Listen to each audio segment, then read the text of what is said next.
Hello students, how are you all. आज हम LG का एक और टॉपिक डिस्कस करने वाले हैं जो कि काफ़ी इम्पोर्टेंट है और एग्ज़ाम्स में अक्सर उसका क्वेश्चन भी आता है। तो वो जो टॉपिक है उसका नेम है क्लासिफिकेशन ऑफ एलजी। तो हम जानते हैं कि एलजी की डिफरेंट क्लासेस हैं और डिफरेंट साइंटिस्ट ने उसको क्लासीफाई किया है ऑन डिफरेंट बेसिस। तो अगर हम क्लासिफिकेशन को देखें तो एलजी की 3 क्लासेस हैं मेन, 3 टाइप्स हैं मेन, जिनमें से क्लोरोफाइसी है, रूडोफाइसी है और फियोफाइसी है। ये जो 3 हैं ये मेन टाइप्स हैं। अच्छा, उसके बाद डिफरेंट साइंटिस्ट्स ने डिफरेंट बेसिस के ऊपर क्लासिफिकेशन की है। तो अगर हम उन बेसिस की बात करें तो उनमें से फर्स्ट वन है फोटोसिंथेटिक पिगमेंट्स के फोटोसिंथेटिक जो पिगमेंट्स हैं वो किस एलजी के अंदर मौजूद हों तो उसको क्या नाम दिया जाए। तो पिगमेंट्स की बुनियाद के ऊपर क्लासिफिकेशन की है। सेकंड वन है जो फूड स्टोर होता है एलजी के अंदर, उस बेस पे कि कौन सा फूड किस एलजी के अंदर स्टोर है और उसको क्या नाम देना है। उसके बाद सेल वॉल की कंपोजिशन की बेस पे क्लासिफिकेशन। और नंबर 4 पे आता है नंबर ऑफ़ फ्लैजिला, के फ्लैजिला कितने हैं और उनकी पोजीशन क्या है। तो इस बेस के ऊपर भी एलजी को क्लासिफाई किया जाता है। और लास्ट वन जो है वो हैबिटेट है कि एलजी जो है वो कहाँ पे प्रेजेंट होती है, कहाँ पाई जाती है। ये 5 बेसिस हैं जिन पर एलजी को क्लासिफाई किया जाता है, जिनमें से पिगमेंट्स हैं और फिर स्टोर्ड फूड है और फिर सेल वॉल की कंपोजिशन है, उसके बाद फ्लैजेला के नंबर हैं और उनकी पोजीशन है, और उसके बाद हैबिटेट है कि एलजी कहाँ पर प्रेजेंट होती है। इन बुनियादों के ऊपर डिफरेंट साइंटिस्ट्स ने एलजी को क्लासिफाई किया है। तो हम देखते हैं कि कौन कौन से साइंसदान हैं जिन्होंने एलजी को क्लासिफाई किया है। एफी फ्रिश नाम के एक साइंटिस्ट थे 1935 टू 48। उन्होंने जो है वो सबसे पहले एलजी को क्लासिफाई किया और उन्होंने डिफरेंट बेसिस पे एलजी को क्लासिफाई किया। हम देखते हैं वो किस किस बेस के ऊपर क्लासिफाई किया, और उन्होंने इस क्लासिफिकेशन को अपनी बुक के अंदर, जिसका नाम the structure and reproduction of LG, उसके अंदर इसको नोट भी किया। तो सबसे पहले जिस साइंटिस्ट ने एलजी को क्लासिफाई किया उनका नाम क्या था?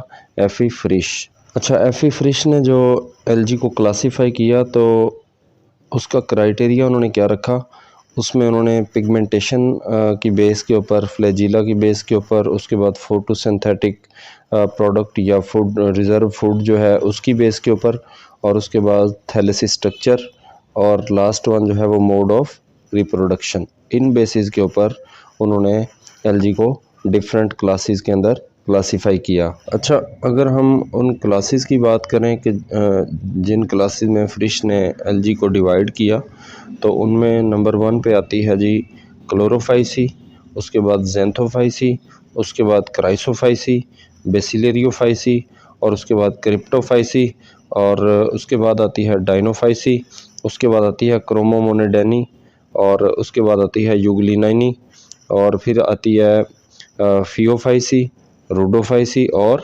मिक्सोफाइसी।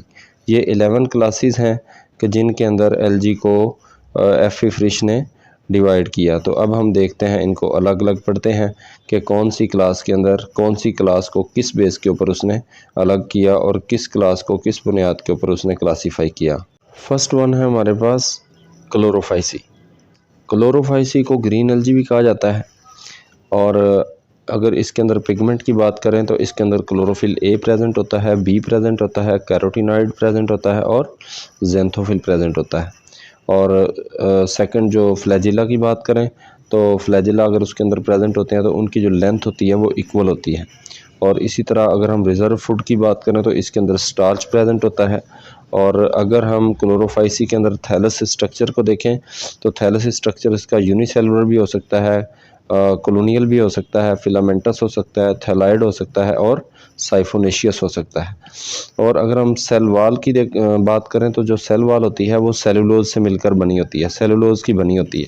और इसी तरह अगर हम मोड ऑफ रिप्रोडक्शन को देखें तो इसके अंदर वेजिटेटिव रिप्रोडक्शन होती है, एसेक्सुअल रिप्रोडक्शन होती है और सेक्सुअल रिप्रोडक्शन होती है, आइसोगैमस रिप्रोडक्शन होती है, एन आइसोगैमस रिप्रोडक्शन होती है और oogamous रिप्रोडक्शन प्रेजेंट होती है। तो ये बेसिस हैं, ये चीज़ें इसके अंदर प्रेजेंट थी, तो उस एफी फ्रिश ने इस क्लास को क्लोरोफाइसी का नाम दिया। सेकंड क्लास जो हमारे पास है वो है ज़ैंथोफाइसी। ज़ैंथोफाइस जो होती है ये येलो ग्रीन एल्गी होती है। और पिगमेंट्स की बात करें इसके अंदर तो इसमें क्लोरोफिल ए होता है, ई प्रेजेंट होता है, बीटा कैरोटीन और ज़ैंथोफिल प्रेजेंट होता है। ये इसके अंदर पिगमेंट्स प्रेजेंट होते हैं। अगर फ्लैजेला की बात करें तो 2 आर ऑफ अनइक्वल लेंथ, के 2 फ्लैजेला होते हैं लेकिन उनकी लेंथ इक्वल नहीं होती। और अगर हम रिज़र्व फूड की बात करें तो इसके अंदर ऑयल प्रेजेंट होता है। और रिप्रोडक्शन मोड की बात करें तो vegetative reproduction, asexual reproduction, sexual reproduction और आइसोगैमस रिप्रोडक्शन इसके अंदर प्रेजेंट होती है। और सेल वॉल की कंपोजिशन की बात करें तो सेल वॉल जो है वो pectic substances with little cellulose से मिलकर बनी होती है। ये है जी हमारे पास सेकंड क्लास। तो हम अब देखते हैं थर्ड क्लास की तरफ। अगर हम थर्ड क्लास की तरफ देखें तो थर्ड क्लास में आती है क्राइसोफाइसी। इसको हम ब्राउन या ऑरेंज एल्गी बोलते हैं। तो पिगमेंट्स की बात करें अगर क्राइसोफाइसी में तो इसके अंदर क्लोरोफिल ए, सी और फाइकोक्राइसिन, ये एक पिगमेंट है फाइकोक्राइसिन। क्लोरोफिल ए, सी और फाइकोक्राइसिन प्रेजेंट होते हैं। अगर बात हम फ्लैजिला की करें तो इसके अंदर 2 आर ऑफ इक्वल और अनइक्वल लेंथ, 2 फ्लैजिला होते हैं, उनकी लेंथ इक्वल भी हो सकती है और अनइक्वल भी हो सकती है। अगर हम रिज़र्व फूड की बात करें तो रिज़र्व फूड में आता है जी क्राइसो लेमिनेरियन और ल्यूकोसिन, ये फूड रिज़र्व्स इसके अंदर होते हैं। और अगर हम मोड ऑफ रिप्रोडक्शन की बात करें तो सेक्सुअल रिप्रोडक्शन प्रेजेंट होता है लेकिन बहुत रेयर। लेकिन अगर ये सेक्सुअल रिप्रोडक्शन इसके अंदर प्रेजेंट हो तो मतलब कि ये सेक्सुअल रिप्रोडक्शन पहली तो बात है बिल्कुल रेयर है। और अगर ये प्रेजेंट होगा तो आइसोगैमस टाइप का प्रेजेंट होगा। और सेल वाल की बात करें तो ये जो सेल वाल होती है इसकी ये नॉन सेलुलोजिक होती है, मतलब कि सेलुलोज से नहीं बनी होती है बल्कि सिलिशिफाइड होती है या फिर कैल्सीफाइड होती है। तो नेक्स्ट हमारे पास है जी वो है बेसिलेरियोफाइसी। बेसिलेरियोफाइसी को डाइटम्स भी कहा जाता है, येलो और गोल्डन ब्राउन एल्गी भी कहा जाता है। अगर हम बेसिलेरियोफाइसी में पिगमेंट्स की बात करें तो इसके अंदर क्लोरोफिल ए होता है, क्लोरोफिल सी होता है, फ्यूकोजेंथिन होता है और उसके बाद डाइटोक्सेंथिन और डाइडिनिजेंथिन, ये पिगमेंट्स होते हैं जो कि बेसिलेरियोफाइसी में प्रेजेंट होते हैं। अगर हम फ्लैजिला की बात करें तो इसके अंदर सिर्फ सिंगल फ्लैजिला प्रेजेंट होता है। और रिज़र्व फूड की बात करें तो फैट और वॉल्यूटिन प्रेजेंट होती है। अगर हम मोड ऑफ रिप्रोडक्शन की बात करें इसमें तो इसके अंदर सेक्सुअल रिप्रोडक्शन होती है bye fusion and bye formation of gametes और ऑक्सोस्पोर्स। तो एसेक्सुअल रिप्रोडक्शन होती है वो फ्यूजन से या गैमीट्स और ऑक्सोस्पोर्स की फॉर्मेशन से। और अगर इसकी सेल वॉल कंपोजिशन को देखें तो सिलिशिफाइड होती है, पैक्टिक होती है और वेरियसली ऑर्नामेंटेड होती है। तो ये है जी इसकी सेल वॉल कंपोजिशन। अच्छा जी, फिफ्थ जो क्लास है वो है क्रिप्टोफाइसी, ब्राउन और रेड एल्गी। अच्छा, क्रिप्टोफाइसी की अगर हम पिगमेंटेशन की बात करें तो इसके अंदर जो पिगमेंट्स प्रेजेंट होते हैं उनमें ज़ैंथोफिल प्रेजेंट होता है। अगर फ्लैजिला की बात करें तो फ्लैजिला जो है वो 2 प्रेजेंट होते हैं लेकिन उनकी लेंथ इक्वल नहीं होती, अनइक्वल होती है। और उसके बाद रिज़र्व फूड की बात करें तो स्टार्च प्रेजेंट होता है और अगर स्टार्च भी प्रेजेंट हो सकता है या फिर ऑयल प्रेजेंट होता है। अगर हम इसमें मोड ऑफ रिप्रोडक्शन की बात करें तो रिप्रोडक्शन इसके अंदर सेक्सुअल रिप्रोडक्शन होती है बहुत रेयर, लेकिन अगर हो तो आइसोगैमस टाइप की होती है।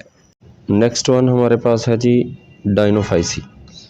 डाइनोफाइसी में अगर पिगमेंट्स की बात करें तो ज़ैंथोफिल प्रेजेंट होता है, 2 इसके अंदर फ्लैजिला होते हैं। रिज़र्व फूड इसके अंदर स्टार्च और फैट होती है।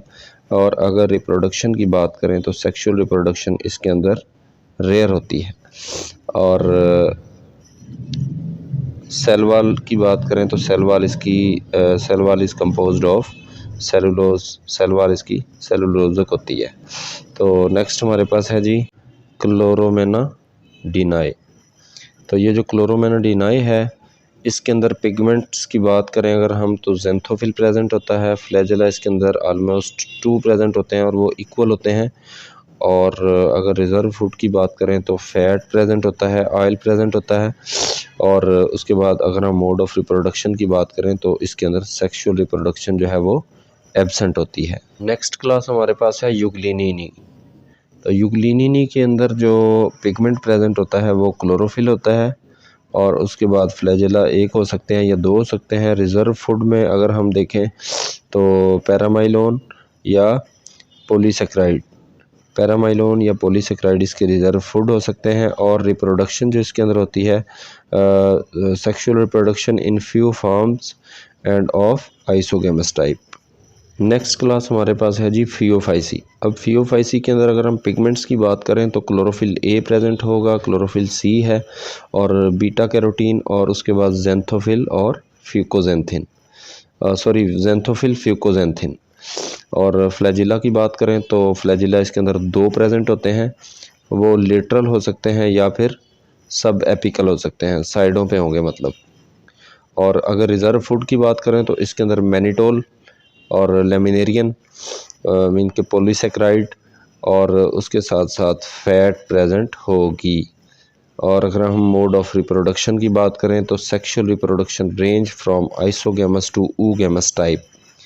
और उसके बाद हम सेल वॉल को देखते हैं। सेल वॉल इसके अंदर होती है सेलुलोजिक विद एल्जीनिक एंड फ्यूसिनिक एसिड। एल्जीनिक और फ्यूसिनिक एसिड के साथ ये सेलुलोज के साथ इसकी कंपोजिशन होती है इसकी सेल वॉल की। नेक्स्ट क्लास हमारे पास है जी रूडोफाइसी। रूडोफाइसी में अगर हम पिगमेंट्स की बात करें तो इसके अंदर पिगमेंट में chlorophyll A, chlorophyll D, beta carotene और उसके बाद आर फाइकोरिथ्रिन और आर फाइको साइनिन ये प्रेजेंट होते हैं इसके अंदर पिगमेंट्स। अगर हम फ्लैजिला की बात करें तो फ्लैजिला इसके अंदर एब्सेंट होता है। रिज़र्व फूड की बात करें तो फ्लोरिडियन स्टार्च इसके अंदर प्रेजेंट होता है। और मोड ऑफ रिप्रोडक्शन की बात करें तो इसमें advanced oogamous type of reproduction present होता है। और सेल वॉल की कंपोजिशन की बात करें तो outer cell wall pectic and inner cell wall is made up of cellulose. Mean के आउटर जो सेल वॉल होती है वो पेक्टिन से बनी होती है और इनर सेल वॉल जो है वो सेलुलोज से बनी होती है। हमारे पास जी जो नेक्स्ट क्लास है और फाइनल क्लास है एफी फ्रिश ने जो क्लासीफाई किया था एलजी को, तो वो है मिक्सोफाइसी। मिक्सोफाइसी में अगर हम पिगमेंट्स की बात करें तो क्लोरोफिल ए प्रेजेंट है, क्लोरोफिल सी प्रेजेंट है और इसी तरह फाइकोसाइनिन प्रेजेंट है, बीटा कैरोटीन प्रेजेंट है और मिक्सोजेंथिन और उसके साथ साथ मिक्सोजेंथोफिल प्रेजेंट है। और अगर हम फ्लैजिला की बात करें तो फ्लैजिला इसके अंदर प्रेजेंट नहीं है। रिज़र्व फूड की बात करें तो इसके अंदर साइनोफाइसिन स्टार्च प्रेजेंट है, मतलब साइनोफाइसिन स्टार्च जो है वो इसमें रिज़र्व फूड के तौर पे पाया जाता है। और अगर हम मोड ऑफ रिप्रोडक्शन की बात करें तो इसके अंदर सेक्सुअल रिप्रोडक्शन एब्सेंट है, बाकी जो मोड ऑफ रिप्रोडक्शन है वो प्रेजेंट होते हैं। और अगर हम इसकी सेल वॉल कंपोजिशन की बात करें तो cell wall is made up of mucopolymers. Cell wall जो है वो म्यूकोपॉलीमर्स के साथ बनी होती है। ये था जी हमारे पास एफी फ्रिश की क्लासिफिकेशन ऑफ एलजी। तो हमने एलजी की जो 11 क्लासेस हैं एफी फ्रिश की उनको डिस्कस किया। उनके बाद एक और साइंटिस्ट थे जिन्होंने 1962 में एलजी को क्लासीफाई किया और उनका नाम था क्रेस्टेंसिन। और उन्होंने प्रोकैरियोटिक और यूकैरियोटिक सेल स्ट्रक्चर की बेस के ऊपर और उसके बाद फ्लैजिला की प्रेजेंस या एब्सेंस की बेस के ऊपर और तीसरे नंबर पे क्लोरोफिल की प्रेजेंस या एब्सेंस की बेस के ऊपर एलजी को तकसीम डिवाइड किया या क्लासीफाई किया। तो एलजी को उन्होंने 2 क्लासेस के अंदर डिवाइड किया जिनमें प्रोकैरियोटा और यूकैरियोटा। अगर हम प्रोकैरियोटा की बात करें तो ये प्रोकैरियोटिक सेल से बनी हुई थी, और इसकी जो डिवीज़न थी उन्होंने की, तो इसके अंदर एक साइनोफाइटा डिवीज़न है, और उस साइनोफाइटा डिवीज़न की एक ही क्लास है, वो है साइनोफाइसी। और अगर हम यूकैरियोटा की बात करें तो ये यूकैरियोटिक सेल्स से बनी हुई एलजी थी, और इसको उन्होंने दो पार्ट्स में डिवाइड किया, दो क्लासेस में डिवाइड किया, एक अकोंटा और दूसरा कॉन्टोफोरा। तो ये जो अकोंटा थी इसके अंदर फ्लैजिला एब्सेंट था, और कॉन्टोफोरा के अंदर फ्लैजिला प्रेजेंट था। अब अकोंटा की को देखें अगर हम, तो अकोंटा के अंदर एक डिवीजन थी जिसको रूडोफाइट का नाम दिया, और इसकी एक अगली नेक्स्ट इसकी एक ही क्लास थी जिसको रूडोफाइसी का नाम दिया। जो यूकैरियोटा की सेकंड क्लास थी कॉन्टोफोरा, उसको आगे उसने दो डिवीजन्स के अंदर डिवाइड किया on the basis of chlorophyll presence और एब्सेंस, कि क्लोरोफिल किस में प्रेजेंट है और किस में एब्सेंट है। जिसमें क्लोरोफिल एब्सेंट था जिस डिवीजन में, उसको उसने नाम दिया क्रोमोफाइटा, और जिसमें क्लोरोफिल प्रेजेंट था उसको उसने क्लोरोफाइटा का नाम दिया। अब आगे क्रोमोफाइटा की 6 क्लासेस हैं। उन क्लासेस में आता है साइनोफाइसी और डाइनोफाइसी, क्राइसोफाइसी, बेसिलरियोफाइसी, ज़ैंथोफाइसी और फियोफाइसी। ये हैं क्रोमोफाइटा की 6 क्लासेस, जिनके अंदर लैक ऑफ क्लोरोफिल था, मतलब कि इसके अंदर क्लोरोफिल प्रेजेंट नहीं था। और आगे अगर हम देखें क्लोरोफाइटा को, तो क्लोरोफाइटा के अंदर क्लोरोफिल चूँकि प्रेजेंट था, इसलिए इसको उसने 3 क्लासेस के अंदर डिवाइड किया, जिसमें आता है यूग्लिनोफाइसी, और उसके बाद आता है पर्सिनोफाइसी और क्लोरोफाइसी। एक और साइंटिस्ट थे F.E. राउंड 1973 में, उन्होंने एलजी को क्लासीफाई किया on the basis of nuclear character and pigments की बेस के ऊपर और न्यूक्लियर करैक्टर की बेस के ऊपर F.E. राउंड ने 1973 में क्लासिफिकेशन की एलजी की। उन्होंने 2 क्लासेस में डिवाइड किया एलजी को, जिसमें एक नंबर 1 प्रोकैरियोटा और नंबर 2 यूकैरियोटा। और प्रोकैरियोटा के अंदर एक फाइलम था जिसका नाम था साइनोफाइटा, और इसके अंदर ब्लू ग्रीन पिगमेंट प्रेजेंट था। और इसी तरह जो यूकैरियोटा था उसके 4 फाइलम्स थे, और उनमें से नंबर 1 पे जो था वो था ग्रीन पिगमेंट फाइलम। उसमें यूग्लिनोफाइटा, क्लोरोफाइटा, और उसके बाद कैरोफाइटा और पर्सिनोफाइटा आते हैं। और सेकंड फाइलम जो है वो उसमें ब्राउन पिगमेंट फाइलम के अंदर कौन कौन से क्लासेस आती थी? ज़ैंथोफाइटा, हेप्टोफाइटा, डाइनोफाइटा, बेसिलरियोफाइटा और क्राइसोफाइटा और फियोफाइटा। और थर्ड जो फाइलम है वो है ग्रीन रेड पिगमेंट। इसके अंदर ये जो फाइलम है इसके अंदर क्रिप्टोफाइटा प्रेजेंट है। और इसी तरह रेड जो है वो पिगमेंट फाइलम आखिरी जो है वो 4th फाइलम ऑफ यूकैरियोटा, इसके अंदर रूडोफाइटा प्रेजेंट हैं।